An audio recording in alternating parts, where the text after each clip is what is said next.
Worldbuild with Us, the podcast where we create fantastical worlds with help from you, our listeners. My name is Rob Hilferty. I'm here with my co-hosts Daniel Quinn and Chris Prunty. On today's episode, we are sadly leaving the land of 1,000 flavors, at least for now, as we discuss plot hooks, ways to get into the adventuring world of a land of 1,000 flavors. But before we get into today's episode, I do want to take a quick moment and thank you for listening, because after about a year of podcasts, it really does make me happy that we can continue to grow. And if you like this podcast and you want to see us to continue to grow, why don't you go ahead and just, recommend this to a friend of yours. Let people know about the podcast and get their ideas to us so we can make cool and interesting worlds together. Anyway, enough shilling. Let's go ahead and get on with the episode. The inspiration for mine is, I don't know if anyone's ever seen that Kids Next Door episode with the fifth ice cream flavor. I'm already liking where this is going, but I haven't. Why don't you explain it to us, Chris? In the show, there is a fabled fifth flavor of ice cream that they want to hunt down and discover before another group takes it. And the other group is kind of like corporate ice cream as opposed to the children.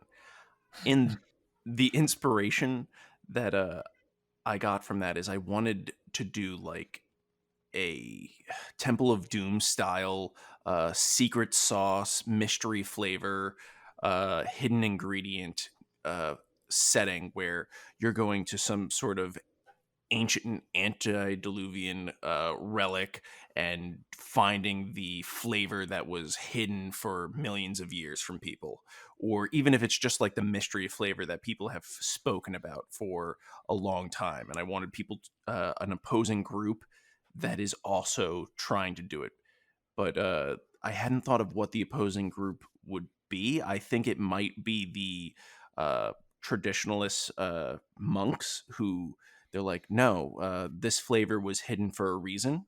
There's a reason we don't see it anymore, and they want to destroy it. And you're part of a group who either wants to preserve it or believes that it belongs in a museum. Okay, before we get going, I do have to ask, what do you mean by fifth flavor of ice cream? There's more than five. There's way more than five flavors of ice cream. The way that I believe it is, think of it as kind of like primary colors. While there are plenty of flavors of ice cream, usually they are either of a different sort or a combination of flavors. In the show and in my mind, I see like the big things that are important flavors of ice cream as vanilla, chocolate, mint, strawberry, and did I say vanilla? No, that's why I didn't have five. Okay, Sherbet? so well, no, because then you have pistachio.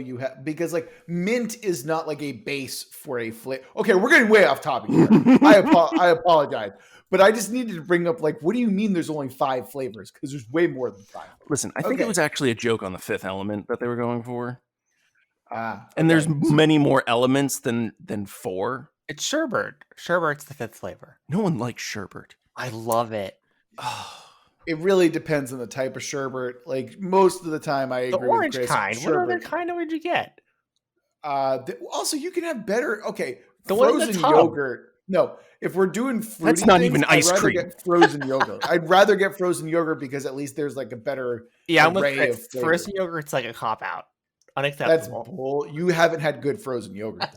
You haven't had good frozen yogurt. No, frozen yogurt is delicious, but it's not ice cream. Yeah, it's frozen yogurt. Mm-hmm.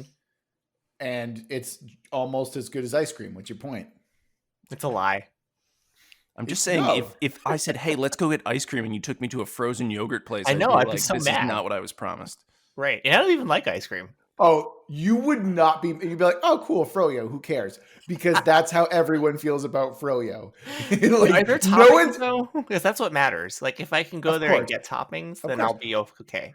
Froyo is the hand job of frozen foods. It's what you settle for, not what you're aiming for? Yes. Okay, gotcha. Oh, man. We went so off the rails. Well, I was going to say that, like, this Raiders of the Lost, like, flavor or the last. Yeah, I do really that. like that idea. I agree with Daniel. I really enjoy that idea. Mm-hmm. Yeah, a lot of it is just making the traps, and I see things as kind of a just like, oh, but in ancient language, mint was spelt with 2 M's or something like that. Or the idea that there's a flavor that they don't want them to discover. Like, I would love to hear the conversation from the monk where he's like, you can't taste this. It's too dangerous. Yeah, no, I like the idea of a forbidden flavor more than like the undiscovered flavor. Right. You know, where it's like, oh, we had this once and we had to stop people from eating it because it drove them mad. You know, like because it was like so that. good. It would Yeah, also it be was so great good. that when they get to it, they're like, all right, so what does it taste like? It tastes all right. Oh. Well, I imagine that it's like an elixir, right? Where it's like just the concentrated flavor and you have to drop it on things, you know, like CBD oil almost. It should also be like from some weird thing, like it's like from the gullet of a ladybug that's the giant vorpal kind or something. Man, you just love ladybugs. I do. I know. See, I disagree with that. I think that it should be a naturally occurring flavor because otherwise you could just hunt down the ladybugs and get The them. forbidden ice cream flavor is made from aphid milk. Oh yes, a special golden aphid that lives under the ground. Look, I will allow this if this is the last time we will bring up aphid milk. They're already in the setting, so I'm good. Okay, good. It's still blue and weird looking though. Oh yeah, It has to yeah, be. of course. Blue. Yeah. Okay, just making And sure. you guzzle it, you know. Like, yeah. The other thing would be the motives of the other group, because if you can introduce it early on and have that be like the rival, because it doesn't necessarily have to be those monks. It could just be like another group that has the same exact values of you, but you just hate that guy. Yeah, you want a Belloc, basically, to your Indiana Jones. Also, I think the idea of like the rumors of this thing being so delicious that it turns you crazy, I think that's a pretty good justification for people to defend, you know, the flavor. You know, whether it's true or not, you know, doesn't matter. It's a matter of, well, those are the rumors and we're not going to find out because we're not going to let you take that flavor. Yes. Yeah. And speaking of Indiana Jones and like a kind of a dungeons crawl style of idea, I wanted to bring up my next idea, which is basically the Land of 1,000 Flavors version of the Tomb of Horrors. I wanted to have in this very, you know, otherwise whimsical and fun and kind of cutesy setting, I want there to be a hardcore dungeon grind, like meat grinder type place that we can kind of look to. And I've given it justification for why it's so brutal. It's because it is where the thing that is eating the magic out of the world lives.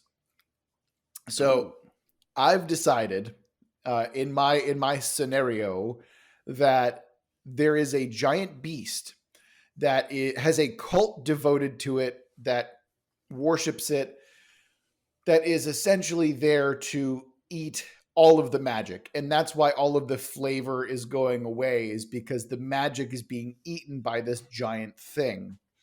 And as a result, no more magic. And that's why everyone's like, oh, once they know about this thing that exists, well, we're going to send adventurers to go and find it and kill it and stop it. But once they get there, they realize that this tomb of horrors is just awful and murderous and and poorly designed and not fun to run at all. Oh, you're so angry about the Tomb of Horrors.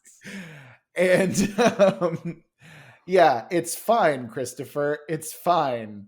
But anyway, so that is my idea, is that I want to have a fun but also not fun Tomb of Horrors like setting in Land of 1,000 Flavors. I like that you said that it's literally eating the magic. Like I could imagine it or its appendages, whatever they may be, like gnawing on the the ley lines, since they're plants essentially, and it's maybe Yeah. eating through the heart of the trees that give power to the rest of the world. Yes, and I had this idea that this thing is a dragon mole, where Ooh, it is it's a burrowing. yeah, so it's essentially capable of creating and collapsing its own tomb. Ooh. And more importantly, I was looking up cool natural phenomena, and there was this thing that you could turn bismuth into like a crystal form Mm-hmm. by heating it and cooling it at a low temperature. And I was like, okay, that's a really cool idea, especially if I have a dragon mole who's able to create an entire tomb out of crystal. But then I was like, okay, let's think about this for a second. That crystal are actually just sugar crystals. And I know that sugar doesn't form naturally like salt does, but for everything that we're doing here, that's how this is going to work. Okay. This is a sugar cave. It is a sugar dragon mole. And of course, because it's sugar in the open air and it's kind of moist and wet, it's going to be crawling with gross insects because, you know, The yeah. moles, the dwarf moles, does that mean they like mine sugar? I think we just added that. So yeah. I can picture in lots. the sugar mines. Yes. They're just like working away, whistling, hauling sugar into their bins, and then a dragon mole. Is there one dragon mole or multiple? And it just like crashes in and eats everyone. I wanted there to be one. And yeah, I imagine that this fits the idea pretty perfectly, right? Like you have this idea Mhm. of, like, oh, they dug too deep and unleashed the dragon mole type thing, Yes. Is it now? I'm picturing something ridiculously huge, like the dune worm that they depicted in the recent trailer. Oh my god. But yeah, I'm looking at like unfathomably large, yes, Yeah. which is why why no one's been able to kill it yet. Yeah. So Yeah.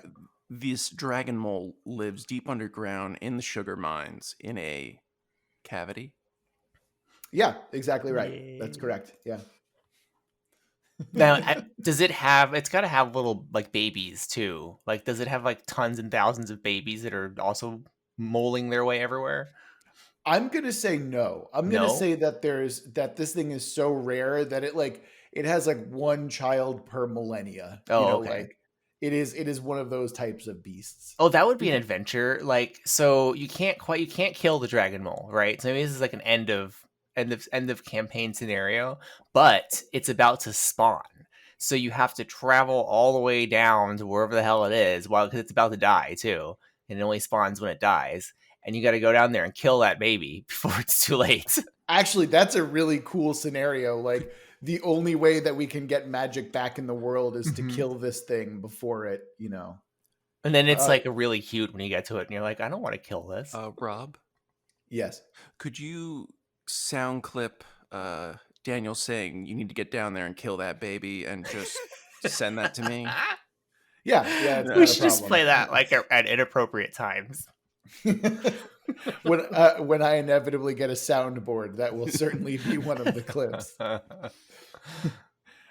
Anyway, so yeah, the other aspect to this, like besides the dragon mole itself, is the cult that follows the dragon mole.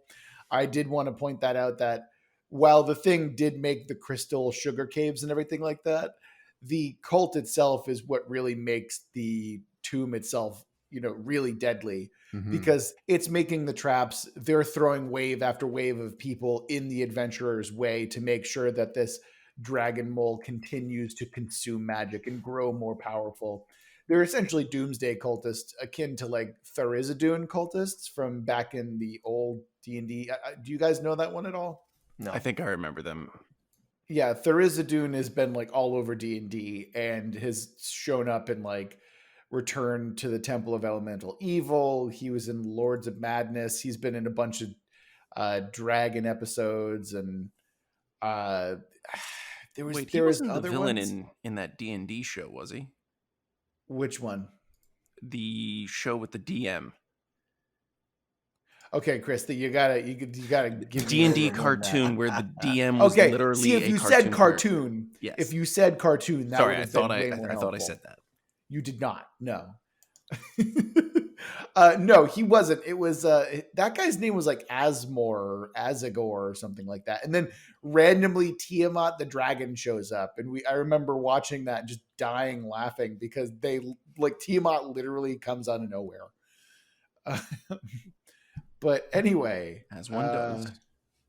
Yeah. I mean, I think like Tiamat literally pops up out of like a hatch in the ground at one point in a castle. What? I'm not even joking. I'm pretty sure that's like dragon. actually, yeah, Oh, like that show is out terrible. of nowhere. Yeah, I have a look. That cartoon is trash, but I have a real fondness for it. But you know, I just tend to love trash in general. When Acrobat was a class. I know. Oh, God. Acrobat is such a dumb name. Anyway, also, I know that my brother will never listen to this, but my brother is basically the Cavalier in that cartoon, and that is the worst insult that I could ever levy towards him. Hey. What? Wait, you compared me to the Cavalier. So, Daniel, what's your idea? Has anyone watched the new show Raised by Wolves? That's that sci-fi one, right? Yeah, it involves baby eating as well. I'm glad that we're sticking with the theme. Okay. Yeah, not the theme I thought this land had, but I have not, Daniel. Why don't you go ahead and tell us what that's about? Well, it's totally irrelevant other than the title, in that mine is called Raised by Barbarians. Yes. What I was thinking is you have a situation where one of the creatures in this world is wounded or lost in the wilderness and recovered by barbarians who, the animal that we choose that to be lost must be physically and culturally and perhaps psychologically opposite of the barbarians. And naturally, the barbarians, we establish that they're not interested they're kind of like Klingons. They don't want to keep anyone alive who's vulnerable or weak. But in this particular case, for whatever reason, they have to or they choose to. And so the conflict becomes, at least interpersonally, about the bears deciding to keep this creature in their stead because they don't want to. Also, you have the opportunity for the protagonist to become have a friendship with a bear mentor who teaches them many of the savage ways of surviving in the wilds. And you have an opportunity to compare and contrast the bear culture and the regular culture. And I think what would be fun would be to show for the protagonist like what he can learn from them and what they can learn from him, because or he or her, in that they have their own kind of strength that's different than the bears. And perhaps the protagonist is tied in some way to a greater threat that the barbarians can't handle, but that the protagonist has the opportunity to provide an advantage against. And that might be why they choose to keep him alive. So at the end, that character must decide, whether they want to return to the society they came from or remain with the barbarians. Daniel, have you ever seen The 13th Warrior or read the book? No, I think I might have. How old is that? I think I might have seen that when I was like 9. It's really old, isn't it? No, it's like maybe 90s or 2000, like early 2000s at this point. Yeah, but then I would have been like, how old? It's 1999. 5. Yeah, so I would have been really young. I think I saw it though. Okay. That is, you basically just described the plot of The 13th Warrior almost. That's what it is. Yes. It is about it's a Muslim poet who goes to the land of the Vikings, like literally Norway, and he has to learn their language and learn their ways, and they each learn a little bit about their culture. And you literally just described all of that. Yeah, and that's clearly awesome. a trope. Yes, but no, it's actually, it works really well, especially like from the standpoint. I'm like, oh, so you just want to do 13th Warrior, but in this world. That's awesome. Okay. Yeah, it is 1999 apparently. I because I remember that movie cover, and I had to have been. What am I, like 36? So I don't know how old I would have been then. Holy but shit, not you're very 36? Yes. What? Wait, did you think Daniel was younger? I didn't know you were that old, Daniel. Jesus, I'm man, quite crazy. old. Wow. Uh, It's just Quite. uh, Oh, yeah. it's 1999. Yeah. I don't know why that has such a low Rotten Tomatoes score. That deserves a much better score than 33%. Is that Antonio Banderas? It is. Oh my God. Okay. It's Why? brown faced by another brown actor. I get it, but it's not That's okay. outrageous. But it's a good movie, and I'm pretty sure the original novel is literally called Eaters of the Dead, which is Yep, appropriate that's for what the it says. barbarian. Yep. Yeah. Yeah. Eaters of the Dead, 1976 novel. Yes. Yes. It's a great. I really think it's a really great, fun movie. I think it's super underrated. I Why would am I recommend it. I'm confusing it with some movie about warriors who were also zombies in my mind. Some I mean, I would medieval. watch that, but We should probably move away from the really fun cult classic that is the 13th Warrior. Yes. And get back to your talking about your 13th Warrior ripoff. My bear mentors. Yeah, no, okay. So On Fire back to Island. this actual thing. This is actually a really fun idea. I do love the idea that you're kind of going into what is otherwise a very different culture. I love the idea of learning cross culturally. How do we reflect that in the food that they're eating? Because I feel like because food is such a central part to the theme of this world, what's it going to look like? How does it work? Yeah, that is a good question. Because either maybe you could have the conflict of the threat that they face be food related, like maybe the barbarians are running out of food where they are, and so this particular character teaches them how to either find different kinds of food because maybe I don't remember. I think we said they don't eat insects; they're friends to insects. So maybe whatever they do eat is becoming poisoned by that encroaching. That what would we call it? That blanching of the land. It's not blanching. That's not the word for it. Actually, that works in a food Yes. sense. So Yeah, I like that. I actually do like that a little bit more. Yeah. It's what Chris had called. It was like the land became like ashy or something. Yeah. I think you mean bleaching, but blanching that's the sounds word. No, so much blanching better. works so well. Yes. Yeah, especially for a food related Yeah. pun, for sure. Yeah, so Blanch I think flats. I think what would work is that the protagonist teaches them or shows them a new way of getting food, perhaps farming or searching some new area or something, and that's what makes them valuable to them. Their survival hinges on it.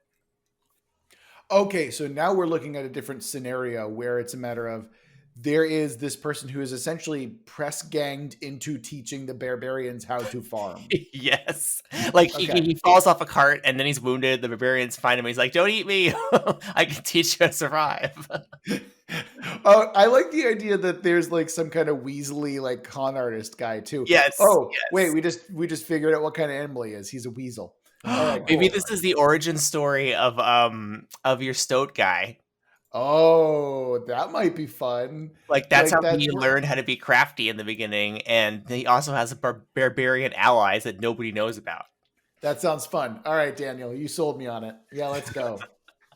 Speaking of like movie ripoff ideas, my second plot hook is basically a mix between Lord of the Rings and Willow, because Willow is basically a ripoff of Lord of the Rings. Oh yeah, I'm just throwing out haymakers. Fuck you, Willow. You're not even that good. It's so hurt you. Willow is like decidedly okay. There's way too many like kind of boring tropes, and that movie is hard carried by Val Kilmer. Like there's baby eating up. in it though, just to keep the theme present. Yes. Oh, yes, wow. and that's actually what I wanted to go with my next idea. Yes. No, the idea that I had actually relates to our chunky beef cat sages, because I had to make sure that we have chunky beef cats in every single episode. Had to be done. So the idea is the newest chunky beef cat quest to deliver a world seed is underway.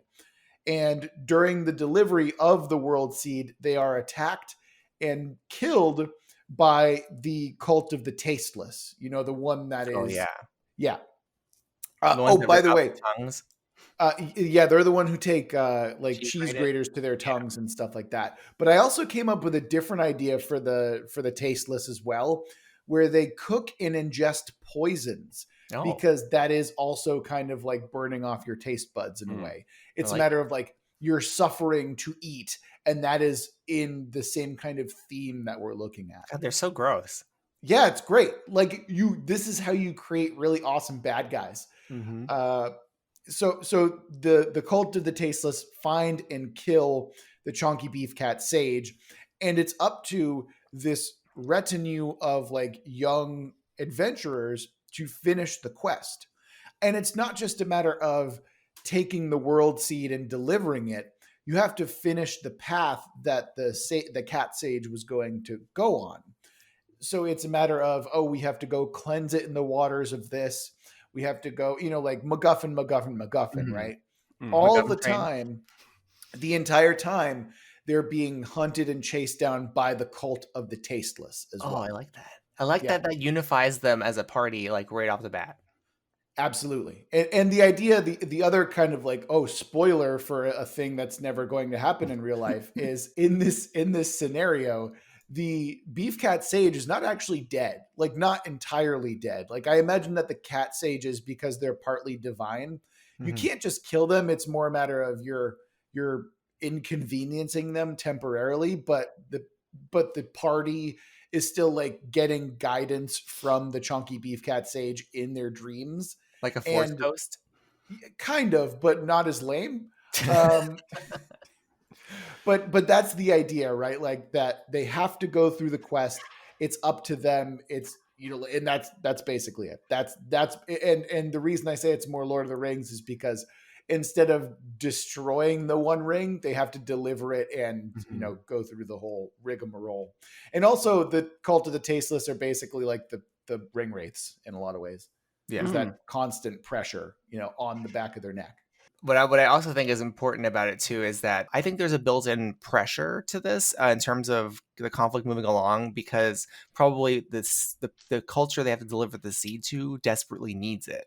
And so if they don't get it in time, they're all going to die from famine, or they won't be able to have their food planted for the next season. So there's like a necessity that comes with having the seed and getting the beef cat's quest done fast enough. Of course.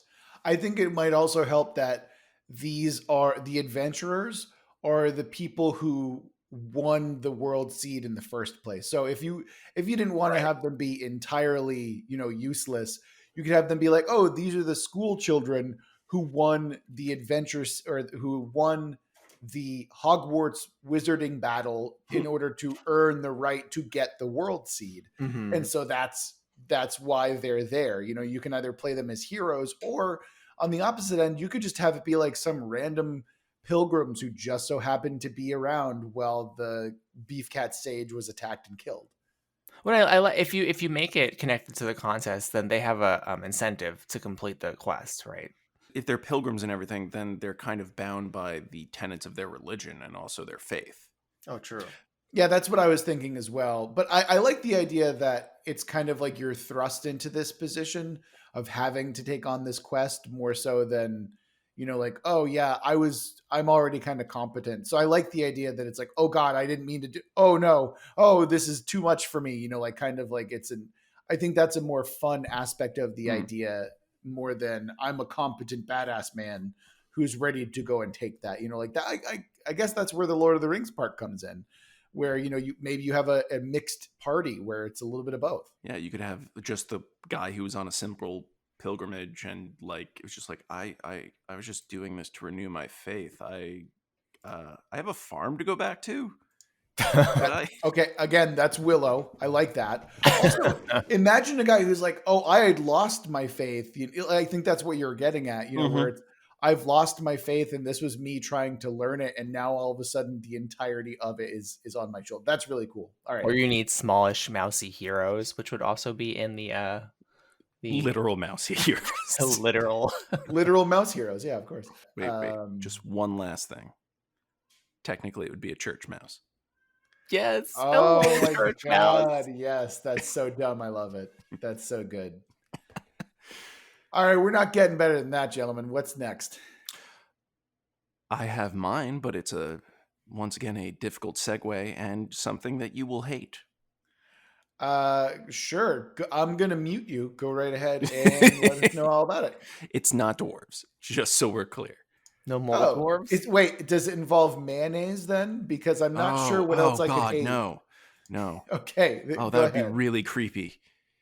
Oh, all right. Tell us your idea before this spirals out of control. My idea was the fact that the magic in the world is being eaten has caused some sort of response, kind of like an autoimmune response in the magic of the land. And I wanted to have these creatures that start to arise. And I wanted it to kind of mirror a zombie plague in the fact that anyone that is attacked by them also becomes like them. And the idea for these people or these things was I was going to call them the famished.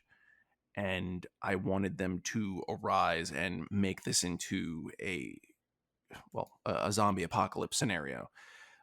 But I wanted to draw parallels of the fact that as time goes on, more people seem to be unable to eat things that they used to be able to eat, and they kind of become intolerant of it or can no longer handle it. And the world just kind of gets a little bit more grim, dark, and slowly descends into chaos and survival, more so than it already has been.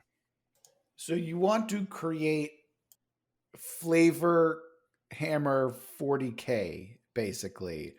You that's what you want to take like what is otherwise a fun and like silly kind of setting and turn it grimdark as fuck. Okay. Pepper grinder 40K. Well, but you could spin off that though. Like for one, I like that they're called the famished, but maybe Yeah, they that's a don't good name. literally That's a turn good into name. zombies. Thank you. Maybe, yeah, maybe they turn it. Maybe something happens to them that's less horrific. You know. I would prefer that they turn into ghouls more than zombies because I always feel like ghouls get underplayed a lot. Well, I mean, maybe they don't have to be monsters, so to speak. Like maybe something has changed about them. You could that also is hold on infectious. because I want to point out that I'm not opposed to this idea because this is basically like the alt version. You know, like this is Chris's headcanon of a particular aspect of this. Okay, that's this true. is not canon, like what we're doing here, and I'm fine with that. It doesn't have to be canon. You know what we're doing. I'm It's always a picturing multiverse. Do you remember in Adventure Time the candy zombies? Yes. That's what I'm thinking of right now. I always think like that's obviously a setting that's really lighthearted, but they found a way to include a zombie invasion. And it's the Candy Princess's castle is being assaulted by these candy zombies that have been accidentally resurrected. I think somehow everyone in their kingdom was killed, and it's the Candy Kingdom. Yeah, see, I remember seeing episodes with the Lich, which is also like horrifying in like an otherwise fun setting. But I do like this idea, you know, like why not have a fucking zombie apocalypse in the setting? Like, absolutely. The other idea that I had besides just making them kind of undead-like ghouls and infectious was, while calling them the famished, I thought they are motivated to just eat everything they can, and they don't really ever feel full. That's that's really cool. I like. Also, can they? What's that? What's that affliction that people have where they eat things that aren't edible? Oh, right. My strange addiction. Damn it, where are you? Yeah, but you know what I'm talking about, where they can just like eat like plastic and bottles and hair and stuff like that. Coins. Yeah, whatever. I mean, it's a Pika. Yeah, that's it. There you go. Yeah, it's a way to if you didn't want to have them literally become monsters or zombies, you could just have them be insanely ravenous. So it's like almost like a rage virus, but for food. Yeah, I can fully support this idea.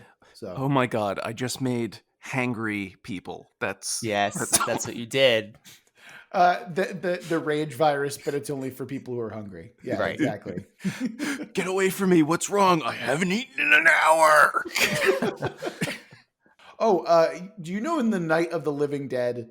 Oh no, wait, is Return of the Living Dead, the 1980s one with all the punk rockers and shit. You know that movie, right? Brains? Yes, where Brains comes from, right? Mm-hmm. So in that, one of the coolest things about that entire movie is when the zombie is describing why they eat brains, it's because they're in pain. Like, to be alive is to be in pain, and to eat brains is the only thing that can actually relieve the pain for just a moment. So obviously they don't have to eat brains, but imagine that the famished are doing something like that, where they're constantly like that hunger is so painful to them that eating anything, like having that pica type stuff, is the only thing that can actually sate that for just a little bit. For some reason, when I was thinking about story hooks for the setting, I thought about Zelda. And Yeah.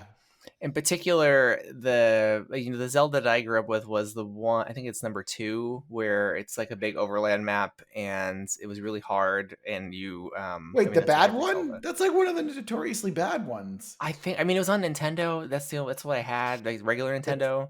That's not helpful, Daniel. And it had the it was on the Zelda for the Nintendo. Yes. And you could save it. Hey, he could have had the CDI Zelda. You don't know. I think it's called A Link to the Past? But anyway, that's Zelda 2: The Adventures of Link. Yes, that's it, actually. All right. Okay, hold on. This will actually be the way that we can determine which Zelda it is. Yes. Did you have side-scrolling parts where you had to stab people in the shins repeatedly? Yes, and like you'd approach the end of the screen and then it would slide over, and you could only stab out, or down. Oh, this was the one that also had the guy that I think was called I Am Error. Yes. Yeah. Oh, yeah, correct. I think so. Absolutely. All right. And all the towns were exactly the same, except for that there were slightly different things in them. Yeah. And they were like gobbledygook, basically. Yeah, it was horrible. Yeah. But anyway, what I think was what was great about as a concept, I like the an individual adventurer trying to save this particular person who's been poisoned or put to sleep. So what I thought is perhaps, there's either an adventurer or someone near and dear to the adventurer or a mentor or something who's been poisoned or they're dying, and they need to find this antidote in order to save them. And so they have to go on this singular quest across, some insane distance and against all these perils to find this particular beef cat who happens to have the antidote or the formula to create the antidote. Or perhaps like this person knows about a formula and they're trying to get the ingredients. So there's a number of ways you can set it up. Conceptually, the hero would need to be starting out as someone like unassuming or humble or relatively like disempowered. So they have to gain, their strength as they go. And you'd have a really fun, I think, kind of Dying Earth romp, in the sense that in a lot of the Dying Earth stories, you encounter really weird characters and weird situations, and I think with this character having to go really far and wide in the world, who knows what they'll run into. And at the very end, most likely what the story would have to conclude is that they get wrapped up in conflicts that are bigger than just the person they're trying to save, and so they realize that the story or their quest is more about one person but about the whole world. That's fun. I like that a lot. I feel like that's like the perfect humble little story, like when it comes to Zelda, where you start small, where I just need to go and save my friends, and then all of a sudden it just escalates from there. That's always spirals out. Yeah. That's gonna check on my dad real quick. Still alive. All right, good to go. Yeah. Oh man. Okay. So I guess my question is, besides just the adventuring part of the story, what's the main what's the antagonist here? Like, is it besides just the poison? Oh, that's a good question. Because to your point, like, I don't think the poison is necessarily a clock. I mean, maybe it's a clock to some degree. Like, they will die eventually, but it's like not the huge pressing thing. So maybe there's something else that can drive it. Maybe it's more of like a spiritual poison. Like, this person is tied to something else, and that thing is like messed up in some way, or it's corrupted in some way. Oh, to the land itself, then, like, because usually we know the land is poisoned, right? So their country's that's land? A good idea. That's a good. Yeah. Oh, maybe they, again, bringing in the chunky beef cats. Mm-hmm. Maybe the thing that is poisoned is a chunky beef cat sage, and because they're tied to the land, It's a matter of why don't we flip do it on something its like that? head? Because like then they don't have the beef cat to rely on. They have to go out into the world and find it. And maybe the beef cat says like, I need these things in order to do it. Or maybe like, they're too weak to even tell them, so they have to figure it out for themselves. Yeah, I feel like that's a good idea. And then whatever the main villain is, it has to be a giant pig because the original Ganon is a giant pig. So we have to keep it to something like that. It's a flying pig that cuts its own tongue out. Wait, what? It's a flying pig that cuts its tongue out. Where did that go? No. Okay, no. Why are you saying this so casual? Oh. Yeah. Oh, man. Well, I don't have a good segue for that because Zelda's cool and all, but I just don't have one. So one thing that I realized that we don't actually have for this setting yet, and I'm surprised that we haven't talked about it really, is we don't really have restaurants in this world, do we? Oh yeah. Like we've not talked about restaurants. We've not talked about what role they play. Like do they serve regular food? Do they serve magic food? How does that work? And like, is the high-end dining experience basically just like a literal magical evening, but that is, so my idea in this one, it's a little bit less dramatic and a little bit less Indiana Jones and a little bit more, hey, let's all start a restaurant together and have it, like you're playing a group of restaurateurs essentially. And that is my entire idea. Oh, like a slice of life kind of deal? Yes, exactly. Yeah, this setting is ripe for that, I think. I was wondering who was going to bring up a slice of life situation because I think that makes perfect sense. I think it's fun and I think it's cute. And I think that, like creating dishes that are, going to get you noticed and like in the newspaper, or like whatever kind of notice, like, oh, we have the most famous chonky beef cat coming to visit us, like you have special guests and stuff like that. I think that's super fun to kind of mess around with that. The health inspector's here. Yeah. Okay, can we have the health inspector be a literal rat? Like, yes. Please. Can we have that be a thing? It would be like a Chef Ramsay situation. Yeah. What would Chef Ramsay be as an animal? Bull. I kind of see him as a sheep for some reason. A sheep or a bull? I mean, I could see them. Maybe one of the stories could be that they have to clean up their act, and like some famous chef is coming. Just like a Chef Ramsay episode. Yeah, and they like have to scramble to get everything together, and then when he comes, there's all the antics of like serving him properly, and they're not very good at their jobs yet. Or it could be what's that show I like? Always in Philadelphia. It's Always Sunny in Philadelphia. Always solid, yeah. And so like it's a bar, but they're all terrible, Oh, that would be fun. Oh, that'd be fun too. Yeah, instead of being like, hey, it can be a restaurant, it can be a bar, any food establishment, a bakery, a cafe. Yeah, that's okay. So we have the two ends of the spectrum where you can go high end with it, and then you can go low end with fucking Always Sunny and so you can do Hell's Kitchen with Chef Ramsay, or you can do fucking It's Always Sunny in Philadelphia, where you just run a dive bar. I mean, imagine the dive bar the adventurers come to after every trip, so you get a rotation of adventurers. Hold on, the dive bar would obviously, because it's it's shitty and terrible, would obviously be like a soda bar of some kind. Oh, yeah, because we've already established that like candy mages or like the dark arts. So yes, it could be a candy shop. That's also acceptable. Oh, wait. Have you ever seen the Misadventures of Flapjack? I have not. Oh, okay. Anyway, so yeah, my short little quick idea, I want there to be restaurateur adventures. That's pretty much it. I think it fits perfectly with the setting. I thought it'd be fun. Yeah. Mine, once again, is a little bit dark. Why can't you just let things be fun, Chris? Because I'm bleeding out of my ass. What? Okay, literally, but also I'm not sure if I should keep that in the episode. I think no. let me give that to you again so you can give me a different answer.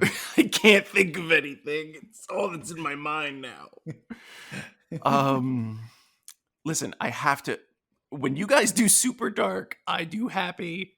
You're doing happy. I do super dark. So I said this weeks ago, or maybe a week ago, but I remember seeing it in a comic of a comic I enjoy, which I cannot pronounce, but I believe it's Oglaf. I love Oglaf. Yeah. Yeah. Oh, for those of you who are like, hey, what's Oglaf? Don't go there with and if you're at work, that's not a good place to go. Because, man, that is sometimes just a straight up porn comic, but just throwing it out there. Fair warning. Anyway, I love Oglaf. It is hilarious. Continue. There was a strip where it had the shoe ghost, or people who were cursed to forcibly learn things. And I wanted it to kind of be the cursed gift shop, or the monkey's paw of someone who is giving out these items and no one knows who it is, but it's causing people to make these amazing works of culinary art, but it is also driving them either mad or to death in how hard they're working. Okay, I know the comic that you're talking about, and I kind of fully support this. Yeah, I can respect that. Also, you mentioned monkey's paw. We have actual monkeys in the setting, so it's going to be a literal monkey's paw now. Yeah. Evil monkeys. Can the monkeys be evil? Sure, why not? Monkeys are kind of evil in the first place. So yes. They're tricksters. By the way, it is a monkey's paw that is being handled and sold to you by a one-handed monkey. Of course. Because that actually, for some reason to me, that is way more sinister that this person is actually giving you a part of themselves as like a bargain. You know, it seems way more dark and sinister that way. But they're not saying it. It's the implication. There's the implication. Going back to It's Always Sunny, there's the implication. Yeah. I feel like that one's kind of short and sweet, but man, there's a bunch of implications that we can talk about. I mean, it's more spooky than it is dark, which I think I like. You could have it that a loved one of one of the characters has been cursed with this, and you have to either find a cure or help them complete their magnum opus without it killing them or draining them. And the thing is, most of the people that this is being sold to are like the most unskilled people, because they're like, oh yeah, I want to know how to make this amazing thing. And then they're like, oh yeah, sure, I'll force you to do it. I'm sorry, what? Hey, don't worry about it. It's like, you know, when you have a kind of a dark, it could be an escalating dark bargain, you know, like if the thing is, typically the monkey's paw gives you like wishes of a sort. So, you know, you're asking for greater and greater things in order to accomplish your dark art, and that could cause problems. And in this case, a literal dark art would be, you know, like cookery or baking. Exactly. You know, grease cookery. Ooh, grease cookery.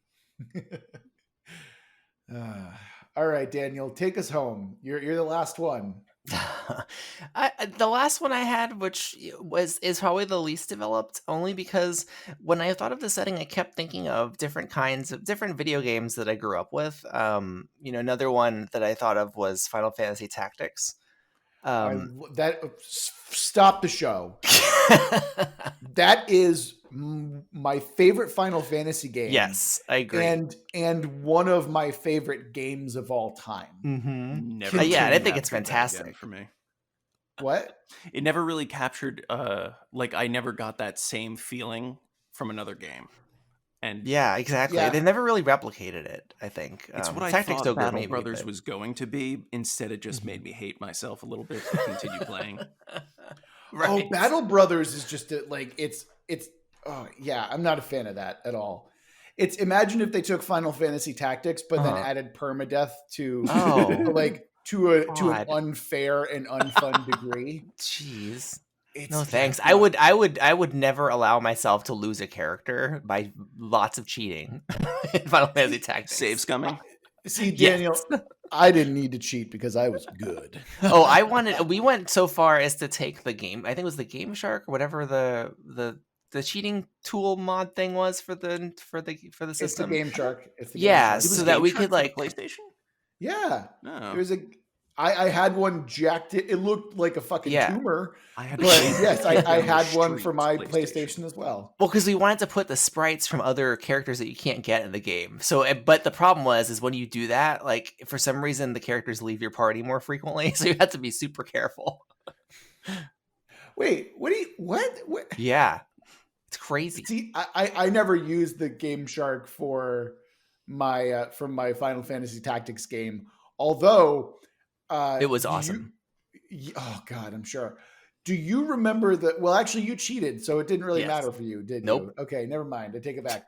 There is a notoriously difficult fight that if you don't have your character set up the right way before just you go screwed. into it, you can literally not progress in the game, and it's Wow. like 20 hours in. I mean, I It's- remember situations where we've made the characters so high level through cheating that one chocobo could take like 3 hours to defeat. Because the bad guys, Wait. they'd increase their difficulty with your level. Oh, okay. That's Oh, it's a insane. Scale. So you messed it up. Oh, Got it. yes. Okay. Like, imagine a level 99 chocobo that hits one person and kills 3. Okay, gotcha. See, this is what happens when you cheat. Don't cheat. And it's fine. Cheat, it's so much fun. Okay, yeah, but only sometimes. The fight that I'm thinking of in Final Fantasy Tactics is the Wigra fight, where it's like you have like a really hard battle, and then it prompts you to save, and then it Oh, the throws you bastards. into another battle that is a one-on-one against a boss with Oh. it's just Ramza. So if you go into that battle with Ramza fucked. not having like the ability to like solo a boss, guess what, fucker, you're dead.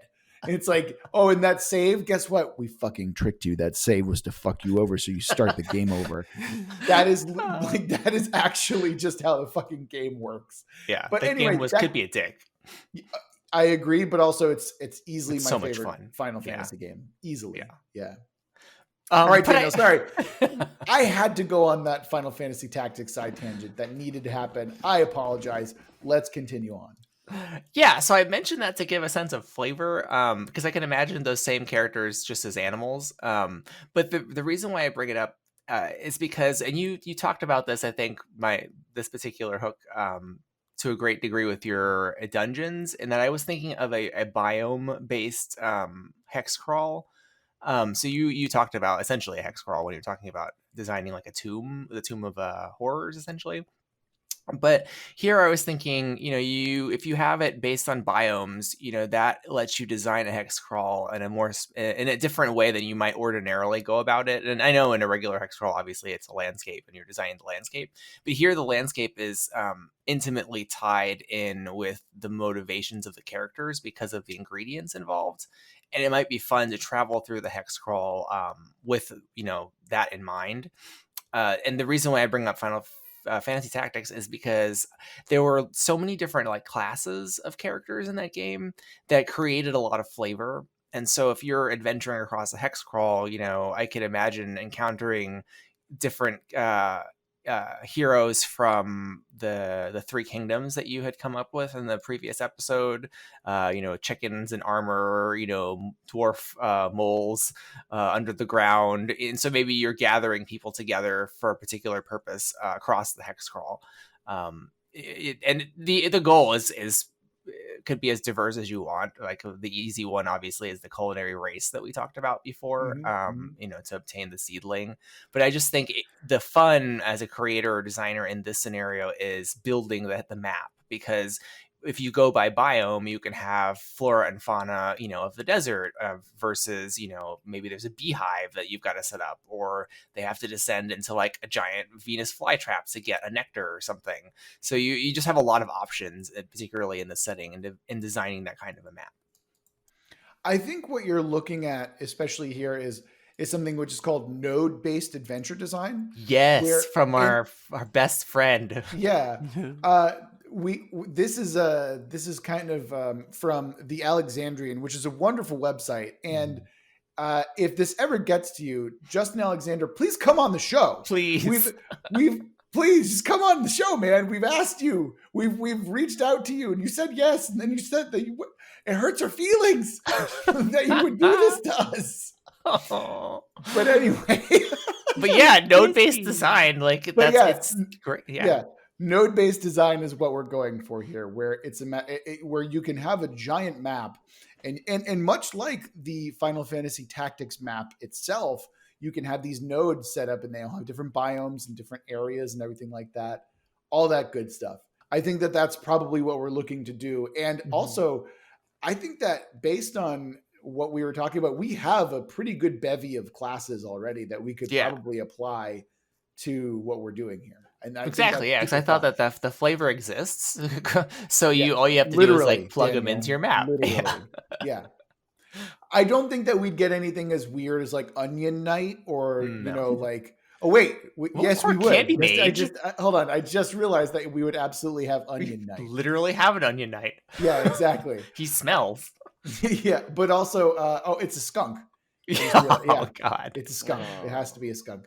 But I don't think we'd have like Mime or maybe Calculator or stuff like that. I think that we'd have something similar, but I don't think we'd have those exact classes. We'd have the diversity, which is the good part. Yeah. Also, man, that game is so good. I know that your last point kind of devolved into me gushing about Final Fantasy Tactics and also begging Justin Alexander to please come on the show. Yes. But that's great. I just for some reason the art style of Tactics made me think of this setting in particular. I just imagined all the character portraits as being animals. That's cool. All right. All right. Well, with my groveling out of the way, I think that's going to go ahead and wrap it up for this episode of Worldbuild with us. Thank you so much for listening. And remember that if you want to send a cool idea, a cool world building prompt to us, you can do so by sending an email to worldbuildwithus@gmail.com or send us a direct message or just an open-faced tweet to Let's Worldbuild. And that'll wrap it up for this episode. We love you very much. We hope you make it through the week with us. We know you'll make it back next week to listen. And good night and good luck. There you go.